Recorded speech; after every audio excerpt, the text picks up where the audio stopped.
dreadful. 2 dead bodies. What a terrible ending to such a great case. There, my dear fellow. It is all right. You did your best.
Holmes, what happened?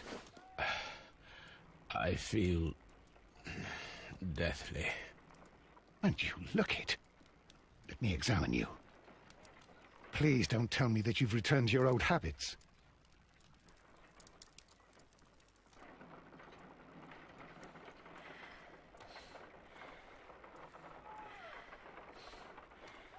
The pupil is dilated. The temperature appears to be normal. I need to concentrate and count the heartbeats.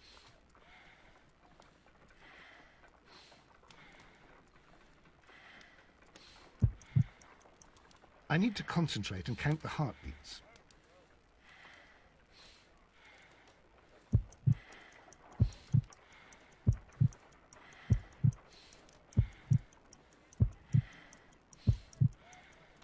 I need to concentrate and count the heartbeats.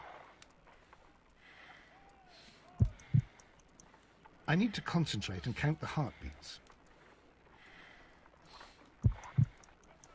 I need to concentrate.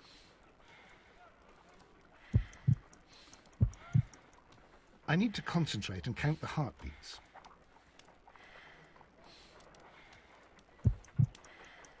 I need to.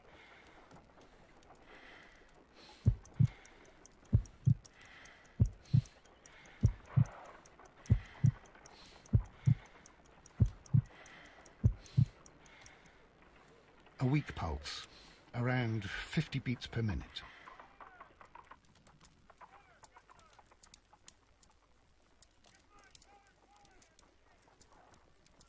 But you're dying, Holmes.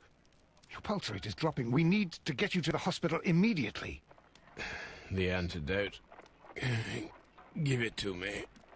The antidote? You mean that you're poisoned? Now. Please. Here, drink it all. Don't tell me that you did this to yourself. Hemlock and datura. I was compelled to. Holmes, imagine if I'd not returned home when I did. What might have happened? I knew that you would. Mr. Holmes, Inspector Lestrade is here to see you. Mr. Holmes is unable to see anyone at the moment. He is unwell. A good day, Inspector. Ah, Mr. Holmes, I'm glad to find you here. I need your help. This is a strange one.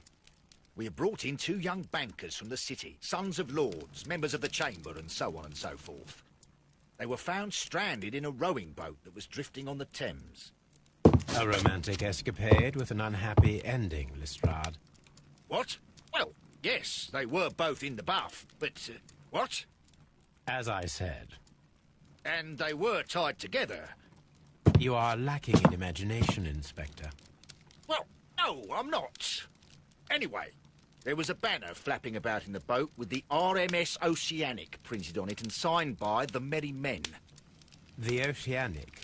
Isn't that the largest steamer ever built? Yes. And these two young banker chaps are sons of the owners of the White Star Line, the company that built it. There are rumours of corruption.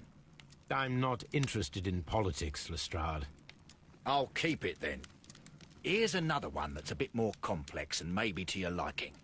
It's a murder, but we're unable to find any weapon. We haven't touched anything. It's at the Roman Baths in Strand Lane. A murder, a vanishing weapon, the Roman Baths. That's for us. Watson, fetch your hat.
On the sofa for the third time today. Well, don't be surprised if Watson sits on you again.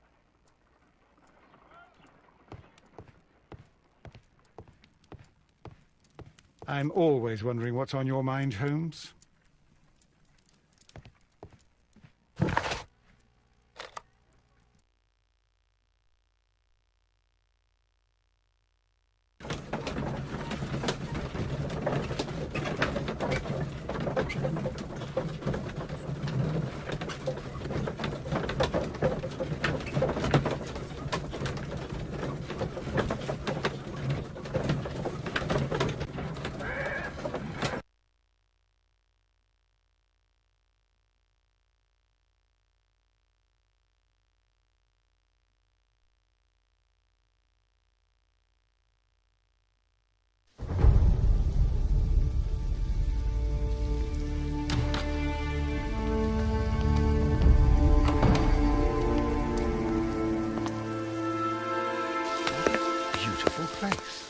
With a dreadful murder. The body of Sir Rodney Bentcliffe is still in the steam room.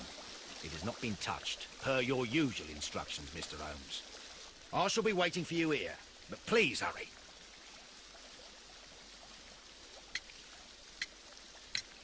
Are you able to identify the men who were with the victim in the steam room? Yes. The manager of the bath, Sir Gregory Pitkin, a lad from the City Council, Garrow, and an archaeologist by the name of Blinkhorn. I think the plump one, Gallo, did it. He doesn't seem right in the head. Well, we shall see.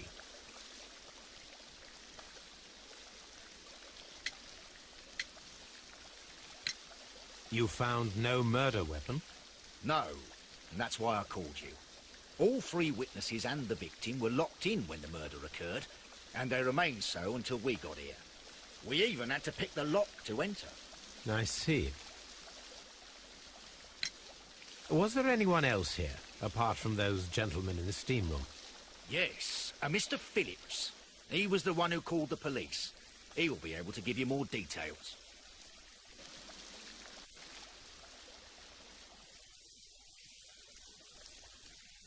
What should we do next, Holmes?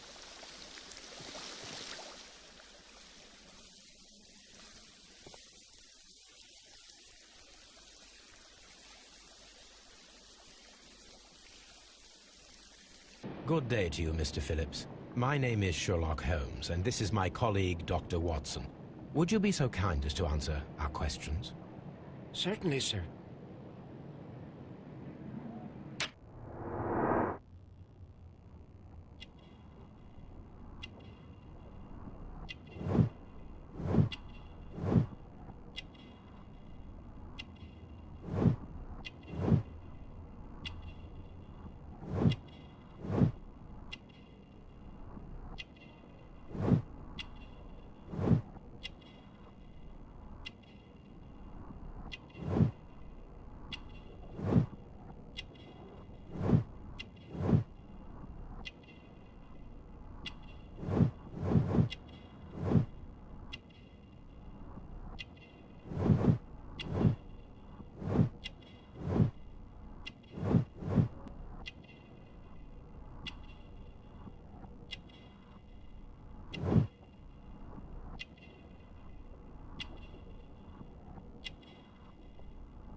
Please tell us the chain of events from the start of your day.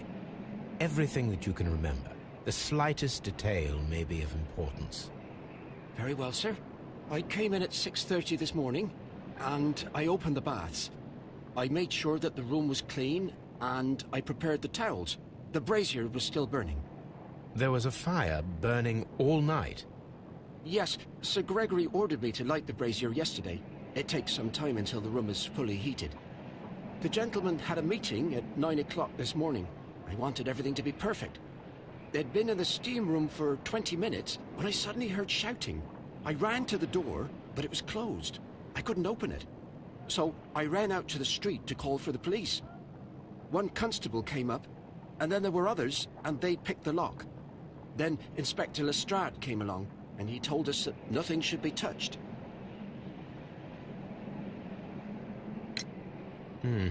Did you receive any other visitors this morning? No one.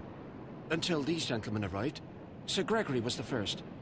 And then, while we were discussing work details, Sir Rodney and Mr. Blinkhorn arrived, and Mr. Garrow followed. What happened after that? I waited until they'd all entered the steam room, then I returned to the hall. The changing room door was open, so I should hear if they needed anything. You would have heard if someone had entered or left the steam room. Certainly, sir. These doors make a lot of noise.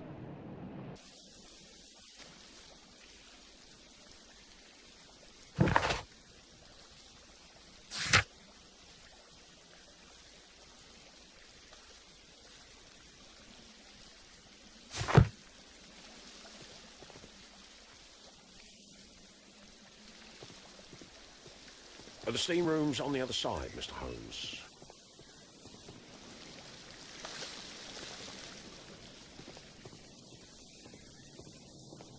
The steam room's on the other side, Mr. Holmes. Frigidarium.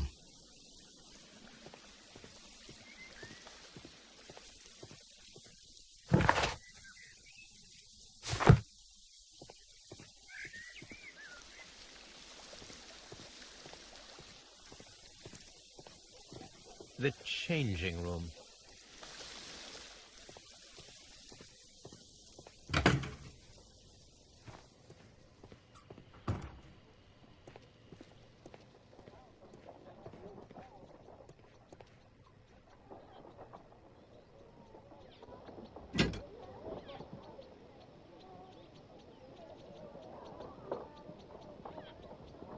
Champagne for a special occasion.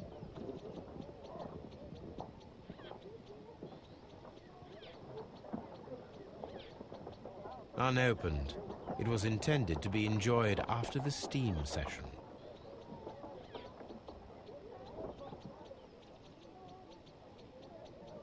An ice bucket to keep the champagne chilled.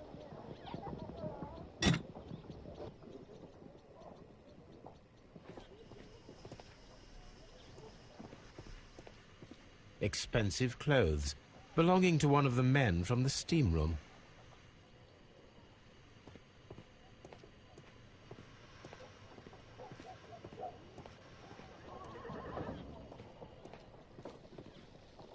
clothes belonging to one of the suspects.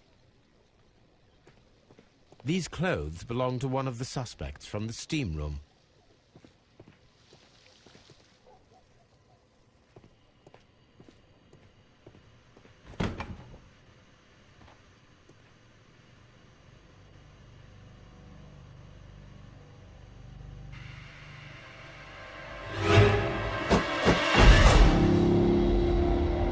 Good Lord, Holmes. Death with a peculiarly Roman piquancy. Like the one you almost had an hour ago. Let us forget about that.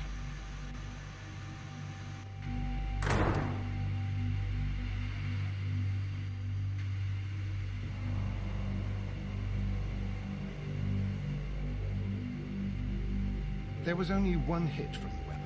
It pierced the right eye straight through to the brain. Death would have been instantaneous.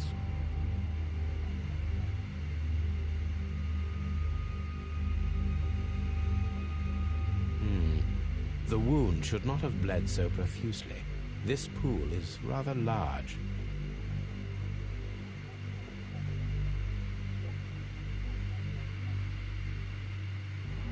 Some dirt or earth. I'll take a sample.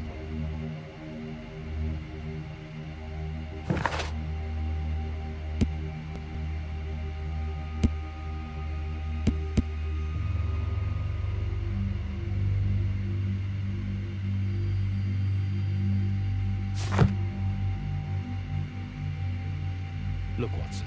He was wearing a ring. He very likely removed it before the steam session.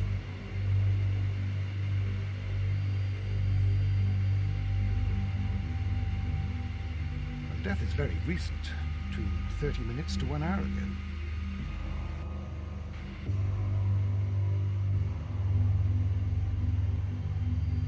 I think we have found all that we can here, taking into consideration the abysmal lighting.